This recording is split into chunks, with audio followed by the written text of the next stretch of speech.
할렐루야. 새로운 날을 허락하신 하나님께 감사와 영광을 올려드리며 오늘 우리에게 주시는 말씀 함께 나누겠습니다. 사도행전 12장 13절부터 25절까지의 말씀입니다. 사도행전 12장 13절부터 25절까지의 말씀, 여러분과 제가 한 절씩 교독하겠습니다. 제가 먼저 읽습니다.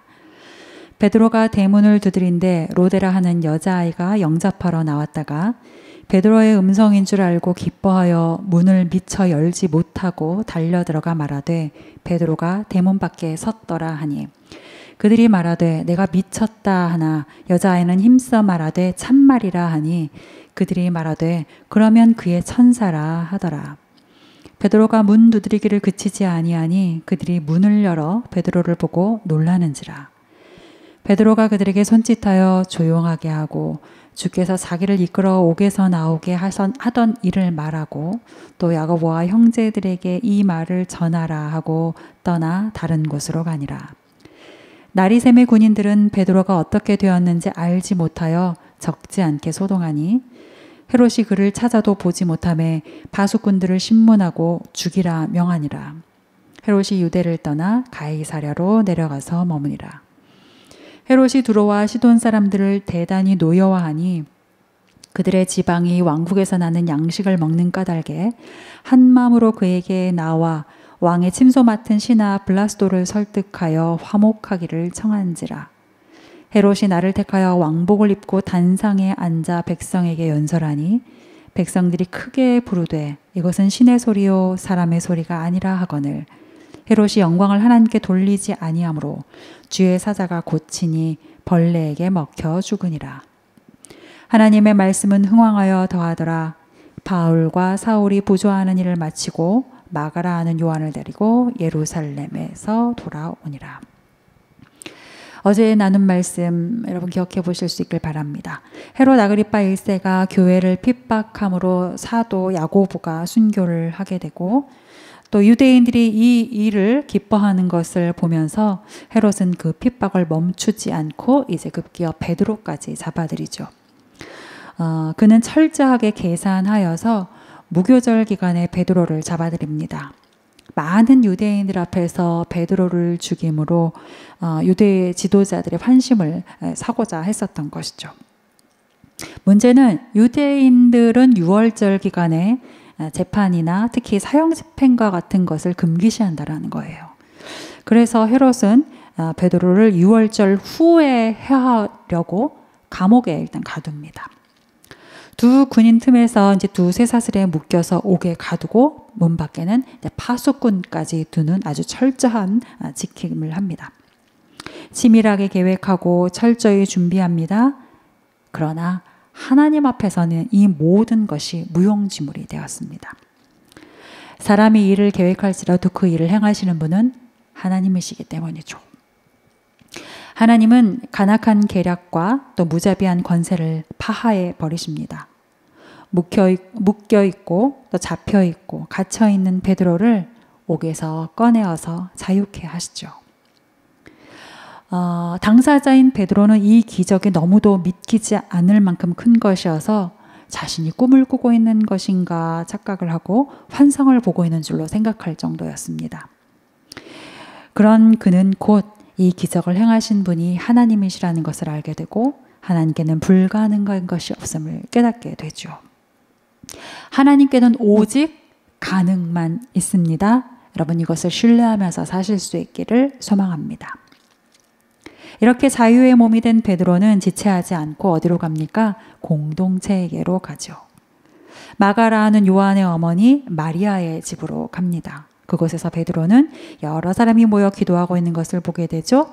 비단 그날뿐만 아니라 마리아의 집은 늘 믿음의 공동체가 모이는 자리였고 기도가 끊이지 않는 자리였기 때문입니다. 하나님은 하나님의 일을 기도하는 성도들과 함께 하십니다. 간절함으로 기도하는 그 간구를 들으시고 또 기적과 같은 일을 몸소 행하시는 분이 바로 우리 하나님이십니다. 사람들은 불가능이라고 할 때에 기도해야 하는 이유가 바로 여기에 있는 것입니다. 사람들이 절망과 두려움으로 우리를 엄습하려고 할 때 우리가 그 두려움과 절망에 사로잡히지 않고 기도해야 하는 이유가 바로 이것입니다. 우리의 삶의 자리가 함께 모여 기도하는 사람들로 충만한 삶 되실 수 있기를 소망합니다. 오늘은 어제에 이어서 13절부터 15절까지의 말씀 계속해서 읽겠습니다. 13절부터 15절까지의 말씀입니다. 시작. 베드로가 대문을 두드린데 로데라 하는 여자아이가 영접하러 나왔다가 베드로의 음성인 줄 알고 기뻐하여 문을 미처 열지 못하고 달려들어가 말하되 베드로가 대문 밖에 섰더라 하니 그들이 말하되 내가 미쳤다 하나 여자아이는 힘써 말하되 참말이라 하니 그들이 말하되 그러면 그는 천사라 하더라.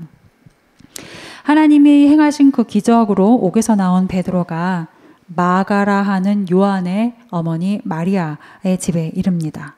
집 대문을 두드리자 그곳에 있던 작은 여자아이가 그것을 듣고 누구인가 하여서 나와보지요. 로데라는 그 아이는 대문을 두드리는 사람의 목소리를 듣고 그가 베드로인 것을 바로 알아챕니다. 얼마나 놀라고 얼마나 기뻤던지 그녀는 문 두드리는 베드로를 그냥 문 밖에 둔 채 먼저 안으로 뛰어들어갑니다. 그리고 달려가서 말하죠. 베드로가 문 밖에 서 있습니다. 베드로가 바로 이 집 문 밖에 도착해 있습니다. 자, 그러자 이 말을 들은 사람들의 반응이 어떠했나요? 오늘 말씀해 보면 로데에게 이렇게 말하는 거죠. 너 미쳤구나. 이렇게 말하는 거예요. 베드로가 문 밖에 서 있습니다. 라고 말하는 로데에게 네가 미친 게 틀림이 없어. 라고 말하고 있는 거예요. 여러분, 로데라는 여자아이가 베드로의 음성을 듣고 그가 베드로라는 것을 확신한 후에 미처 그 문을 열어줄 새도 없이 집 안으로 달려 들어갔다는 것은 그 아이가 물론 이제 너무나 놀랐기 때문이기도 하지만 무엇보다 그곳에 모여있던 사람들이 얼마나 베드로를 위해서 기도했는지, 베드로가 놓이기를 간절히 기도했는지를 보고 알았기 때문에 그런 거죠. 그러니까 이 소식을 빨리 전하고 싶은 마음에 베드로를 그저 문 밖에 둔 채 먼저 안으로 들어간 것 아닙니까? 얼마나 간절히 옥에 갇힌 베드로를 위해 기도했고 그가 놓이기를 목 놓아 간구했는지 보았기 때문에 한시라도 이 소식을 빨리 전하고 싶다는 그 본능에 앞서서 그렇게 했던 것 아니겠습니까? 예루살렘 교회 성도는 베드로가 투옥된 이후 줄곧 마리아의 집에 모여서 그렇게 간절히 기도해 왔습니다. 그런데 정작 베드로가 풀려서 그 문 앞에 나타나자 그것을 믿지를 못해요. 그렇게 기도했는데, 그래서 기도한 대로 되었는데 정작 이들은 기도한 대로 됐을 리가 없어, 이렇게 생각하고 있는 거죠. 여러분, 우리의 기도가 종종 이럴 때가 있습니다. 우리의 기도가 종종 이러해요. 간절히 기도하지만 저 한켠에서는 정말 그럴 게 될까라는 소위 이제 합리적인 의심을 놓지 못하고 있죠. 뿐만 아니라 주님 이렇게 해주십시오, 이렇게 해주십시오, 이렇게 되길 원합니다 간절히 간구하지만 실은 내가 구하는 그것이 정말 무엇인지 잘 모르면서 구하기도 합니다. 그런 경우가 참 많습니다. 사랑하는 여러분, 간절히 구하십시오. 그러나 나의 뜻대로 구하지 마시고 하나님 뜻대로 되기를 구하실 수 있길 바랍니다. 사랑하는 여러분, 포기하지 말고 간구하십시오. 기도하십시오. 믿고 마음에 의심하지 아니하면 그대로 되리라는 그 약속의 말씀을 기억하시며 포기하지 않고 기도하실 수 있는, 의심 없이 기도하실 수 있는 저와 여러분 되실 수 있기를 간절히 소망합니다.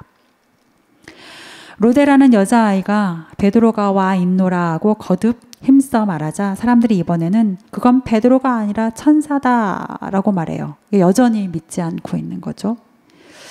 이제 우리가 무언가를 이렇게 딱 한계를 지어놓고 나면 그 이 이상은 안 되는 것이라고 이렇게 규정을 해버리고 나면 눈앞에 그것이 나타나도 그 한계를 극복하지 못하게 되는 법입니다. 아무리 말해도 믿지 못하게 되는 거죠. 결국 베드로가 계속해서 이제 문을 두드리고 인기척을 하자 이제 비로소 사람들이 문을 열고 베드로인 것을 알게 됩니다. 16절부터 17절까지 말씀이죠. 우리 한 목소리로 다시 한번 읽겠습니다. 16절부터 17절까지의 말씀입니다. 시작. 베드로가 문 두드리기를 그치지 아니하니 그들이 문을 열어 베드로를 보고 놀라는지라. 베드로가 그들에게 손짓하여 조용하게 하고 주께서 자기를 이끌어 옥에서 나오게 하던 일을 말하고 또 야고보와 형제들에게 이 말을 전하라 하고 떠나 다른 곳으로 가니라. 자, 17절 말씀을 보면 베드로가 그들에게 손짓하여 조용하게 하였어요. 베드로가 모인 사람들에게 손짓하여 조용하게 합니다. 여러분, 믿을 수 없을 만큼의 이런 기적이 눈앞에 펼쳐졌으니까 모인 사람들의 입장에서 보자면 얼마나 놀랐을 것이며 얼마나 기뻤겠어요? 얼마나 기뻤을 것이며 또 얼마나 흥분됐겠습니까?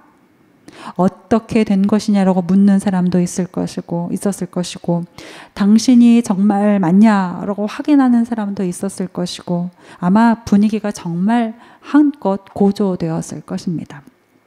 그런데 베드로가 모여있는 이들의 그 흥분을 가라앉힙니다.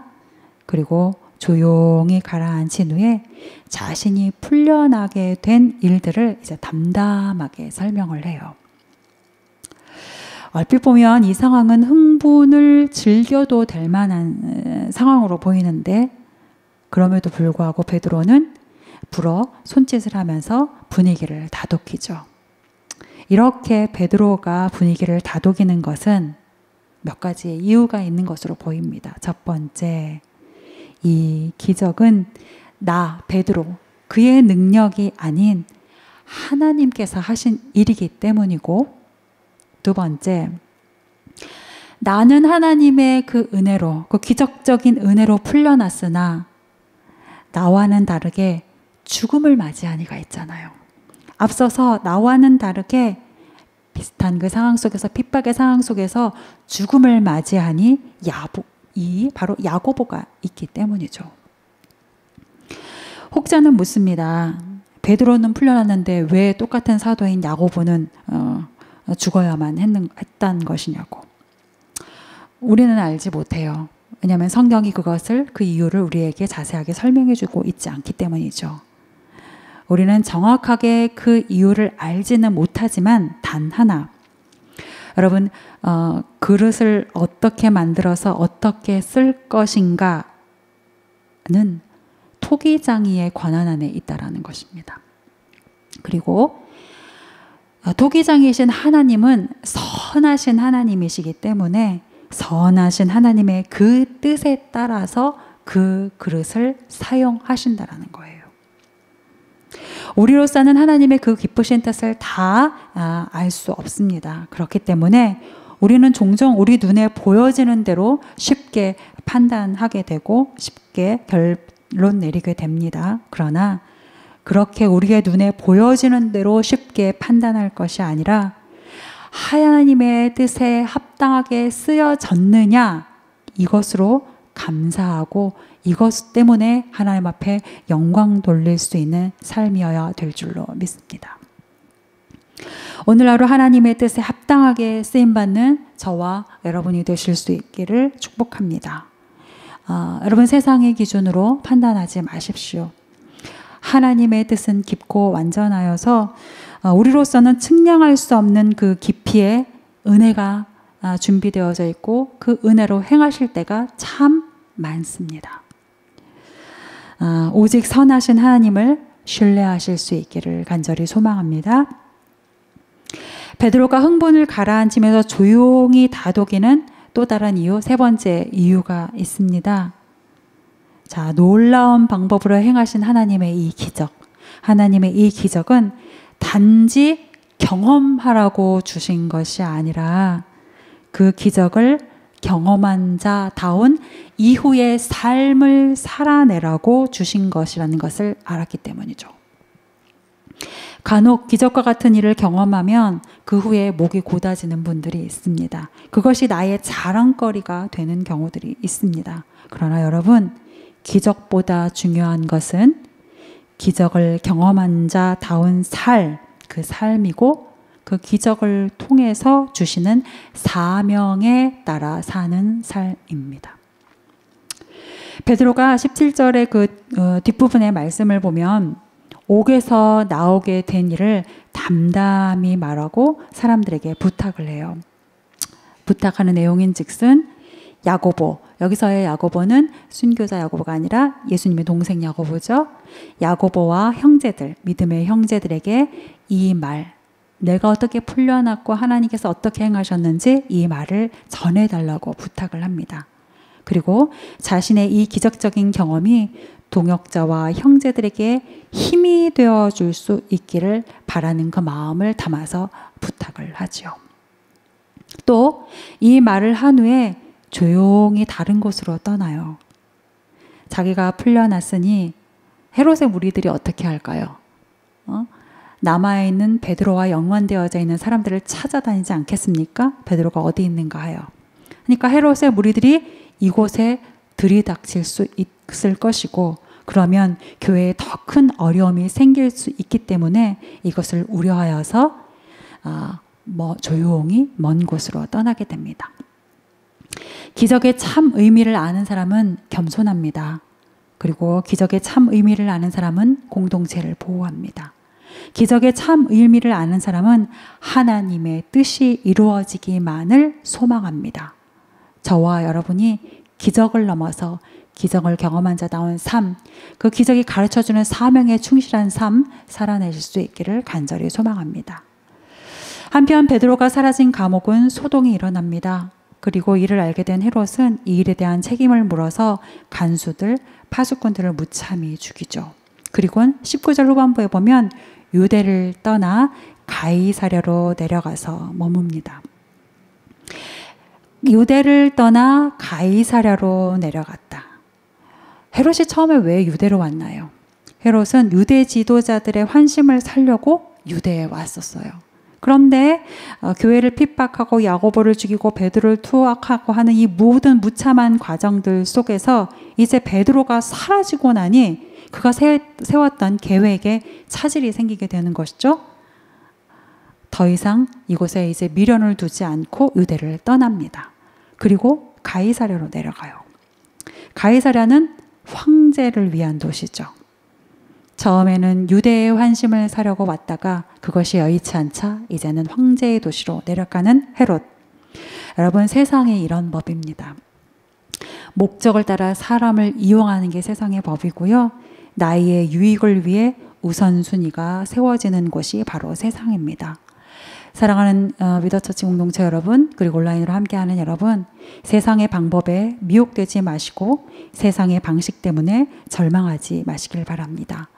세상에 이용되지도 마시고 오직 하나님의 뜻에 합당하게 쓰임받는 인생 되실 수 있기를, 또 오늘 하루가 그러한 복을 누리는 삶이 되실 수 있기를 간절히 소망합니다. 이어지는 말씀 20절부터 뒷부분의 말씀을 보면 그렇게 세상의 방식, 세상의 뜻에 앞세워서 사는 인생이 어떠한 과정을 거쳐 어떠한 종말을 맞이하는지 우리에게 보여줍니다. 헤롯이 자신을 높이는 연설을 하죠. 그리고 헤롯에게 잘 보여야 하는 두로와 시돈의 사람들은 당신이 신입니다. 당신의 목소리는 신의 소리와 같습니다. 라고 하며 그를 찬미합니다. 헤롯은 연설을 통해서 자신을 드러내고자 했고 두로와 시돈의 사람들은 그 헤롯의 연설을 통해서 자신들이 추구하고자 하는 관계 회복을 이루려고 했습니다. 자기를 높이려고 하는 자나 또한 그 자기를 높이려고 하는 자를 높이는 자나 모두가 세상의 방식을 통해서 결국은 자기의 유익을 이루어내려고 하지요. 세상은 이것이 지혜라고 말하고 이것이 성공하는 방법이라고 말해요. 그러나 성경은 결코 그렇지 않다라고 우리에게 가르쳐 주는데 바로 헤롯의 죽음을 통해서 그것을 가르쳐 주죠. 23절의 말씀입니다. 함께 읽겠습니다. 시작. 헤롯이 영광을 하나님께로 돌리지 아니함으로 쥐의 사자가 곧 치니 벌레에 먹혀 죽으니라. 세상을 따르는 인생이 얼마나 허무한 인생인지, 그 끝은 결국 죽음이요 사망뿐이라는 것을 오늘 성경은 이 헤롯의 죽음을 통하여서 우리에게 가르쳐 줍니다. 반면에 하나님의 영광을 위하여 사는 자, 하나님의 말씀을 따라 사는 삶이 얼마나 능력 있는 삶인지를 또한 24절의 말씀을 통하여서 우리에게 가르쳐 줍니다. 여러분, 우리의 고백을 담아서 우리 24절 말씀 함께 읽기를 원합니다. 24절입니다. 시작. 하나님의 말씀은 흥왕하여 더하더라. 사랑하는 위더처치 공동체 여러분, 또 이 시간 함께하는 여러분, 말씀 안에서 말씀을 붙잡고 말씀의 능력을 따라 사는 우리 모두의 삶이 되실 수 있기를 원합니다. 오늘 이 24절의 말씀처럼 하나님의 말씀은 흥왕하고 도하는 역사가 저와 여러분의 삶 안에서 이루어질 수 있기를 간절히 소망하고 또한 축복합니다. 우리 말씀을 기억하며 함께 기도하시겠습니다.